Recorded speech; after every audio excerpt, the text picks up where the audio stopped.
Baik, Bapak Ibu dosen, Assalamualaikum warahmatullahi wabarakatuh. Kembali lagi dengan saya di channel saya. Terima kasih buat teman-teman dosen yang terus memantau channel Mimbar Intelek yang tidak putus asa untuk menyajikan informasi terkait dengan dunia dosen. Nah, kali ini saya mau memberikan informasi terkait dengan roadmap karir dosen. Ini merupakan biasa digunakan untuk syarat dan komponen untuk naik jabatan akademik dosen yang rasa-rasanya mungkin Bapak Ibu dosen itu apa saya nggak tahu apakah sudah memahaminya atau belum atau pura-pura tidak paham, tapi masih banyak dosen-dosen yang bertanyakan hal tersebut. Nah, intinya ketika kita mengajukan kenaikan jabatan akademik dosen itu ya mau dari asisten ahli ke guru besar ya, itu ada komponen-komponen yang harus dipahami di dalam kegiatan Tridharma kita ketika kita mengajukan jabatan akademik tersebut. Nah, yang di video kali ini itu yang akan saya share komponen-komponen tersebut sehingga Bapak Ibu dosen itu kalau punya mau ingin menaik jabatan akademik, maka harus sudah memperhitungkan komponen-komponen tersebut.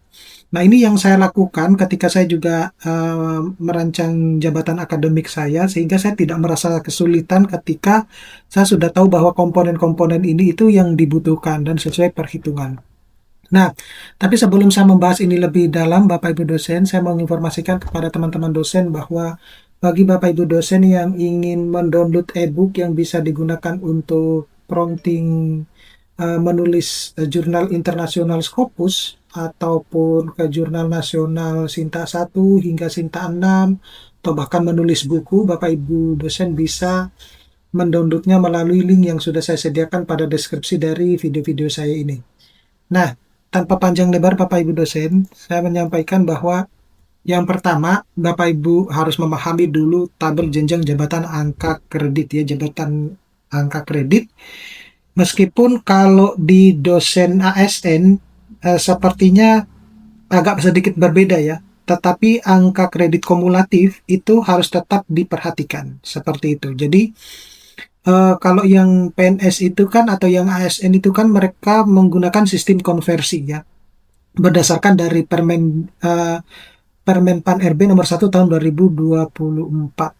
2024 atau 2023. Nah, itu. Nah, kemudian kalau yang ASN, non ASN itu mengacunya sebenarnya juga kepada tabel ini. Tapi bukan hanya non ASN, yang ASN pun itu juga mengacunya ke tabel ini, terutama yang angka kredit kumulatif. Artinya, semua dosen itu mengacunya kepada tabel ini. Jadi, saya kira Bapak Ibu dosen sudah paham, tapi saya jelaskan sedikit bahwa untuk asisten ahli dengan pangkat golongan 3B, maka angka kredit kumulatifnya itu kan hanya butuh 150 dan itu sebenarnya sudah terpenuhi di ijazah gitu. Ijazah magister ya dan ijazah S1. Kemudian untuk yang lektor 3C itu angka kredit kumulatifnya itu dimulai dari 200. Jadi kalau Bapak Ibu dosen dari asisten ahli mau ke lektor itu hanya butuh 50 poin saja, 50 angka kredit ya. Nah, sedangkan untuk dari misalnya loncat kum ya, misalnya 150 ke 300, maka itu butuhnya adalah 150 kum. Tetapi kan sudah tidak ada tuh yang loncat-loncat kayak gitu. Jadi untuk mau yang dari 200 ke 300 ya tentu angka kreditnya itu butuhnya 100 seperti itu. Jadi tidak memulai dari nol Bapak Ibu guru, Bapak Ibu dosen ya.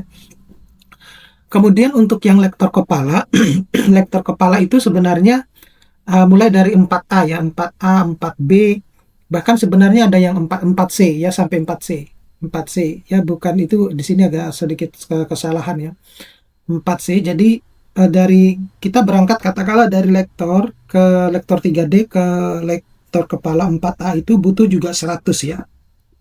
Begitupun kalau yang dari 4A ke 4B itu butuhnya 150 mau ke ini. Dan ke 4C itu butuhnya sekitar 150 kalau dari 550. Nah, itu terus berlanjut seperti itu.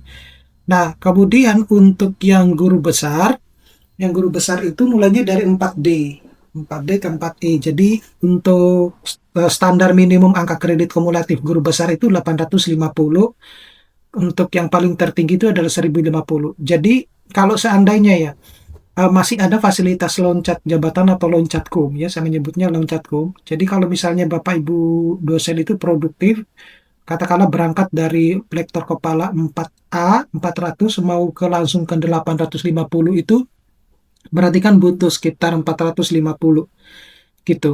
Dan itu kalau yang produktif tidak merupakan sesuatu hal yang ini yang berat ya, kecil malah ya, tapi kalau yang produktif.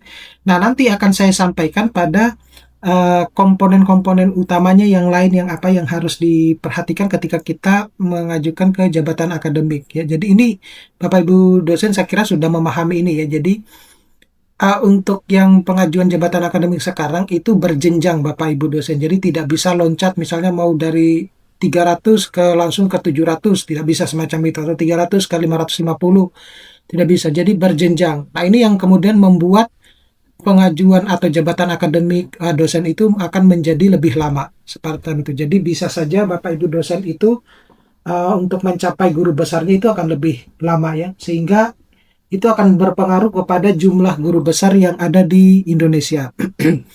Nah, selanjutnya untuk yang komponen yang saya maksud, ya mungkin ini agak sedikit buram ya Bapak Ibu dosen, karena saya mengambilnya dari ini Instagram. Jadi komponen unsur utamanya itu mulai dari asisten ahli hingga ke guru besar itu yang harus diperhatikan itu mulai dari kualifikasi pendidikan hingga ke doktornya. Jadi kalau kualifikasi pendidikannya asisten ahli itu magister, maka pendidikan dan pengajaran itu harus lebih dari 55%. Ya. Kemudian untuk yang penelitian itu lebih dari 25% dan pengabdian masyarakat itu 10% dan penunjang itu 10%. Jadi bahasa gampangnya untuk semua jenjang jabatan akademik dosen, untuk pengabdian dan unsur penunjang itu yang penting ada. Ya, yang penting ada. Tetapi di ini juga ya, di kalau hanya cuma satu ya sebenarnya sih nggak apa-apa ya, tetapi tetap diperhitungkan, artinya harus ada apa cadangan lah, jangan cuma satu atau dua lah sudah cukup gitu. Nah, untuk lektor dengan kualifikasi akademik yang magister itu Bapak Ibu lihat ya, itu sudah pendidikan dan pengajarannya itu sudah berkurang. Jadi sudah 45%, kemudian yang penelitian itu 35% dan pengabdian itu 10, juga penunjang 10%. Nah, ini semakin tinggi jabatan akademiknya itu semakin berkurang Bapak Ibu dosen untuk yang pendidikan. Nah, ini yang di Indonesia itu sendiri bahwa kita itu nyata-nyatanya lebih suka untuk mengajar. Ya, jadi agak terbalik ya dibandingkan dengan yang penelitian gitu. Nah, kalau lektor kepala, kalau kita lihat di situ untuk pengajaran itu lebih dari 40 dan penelitian 40, lebih dari 40 juga gitu. Sedangkan penunjang dan pengabdiannya itu sama. Nah, untuk guru besar dengan kualifikasi doktor ya, karena memang nggak ada yang kualifikasi magister, maka semestinya jumlah untuk pengajarannya itu harus lebih sedikit ya. Yaitu memang benar 35%, tapi kenyataan di lapangan itu tidak selalu seperti itu gitu.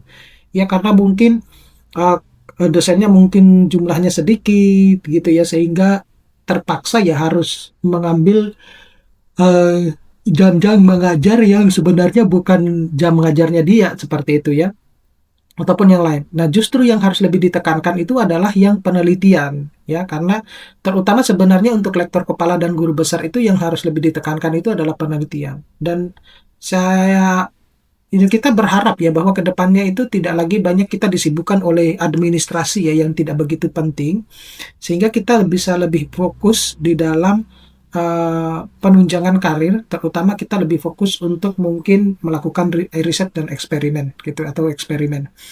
Oke, saya kira cukup sekian Bapak Ibu dosen. Kalau ada yang mau ditanyakan, Bapak Ibu dosen bisa meninggalkan komentar di kolom komentar dan saya bisa menjawabnya. Kita akan ketemu pada video-video berikutnya. Saya Assalamualaikum warahmatullahi wabarakatuh.